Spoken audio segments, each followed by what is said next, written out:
Welcome to another Look platform tutorial. In this tutorial, we're going to learn how to create object groups. So, what are object groups?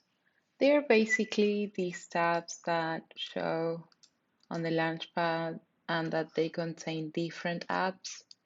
So to start, we're going to look for this app. And as you can see here, by default, there are some created in the workspace.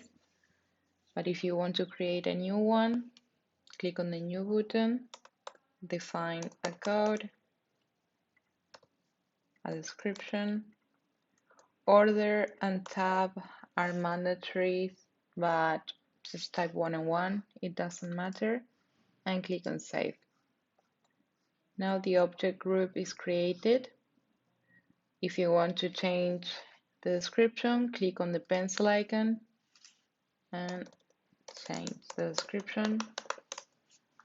I will click on Save.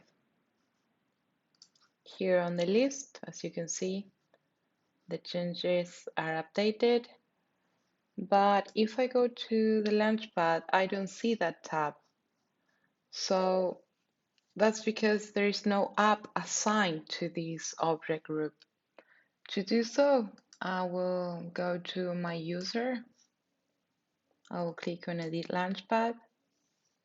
And here, for example, season, let's pretend that it's part of these favorites apps.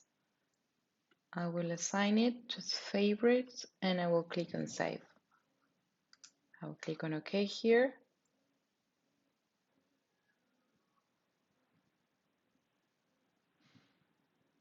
And now, if you go to the Launchpad, you can see that this favorite has the season app and it shows here on the bar. Thank you so much for watching.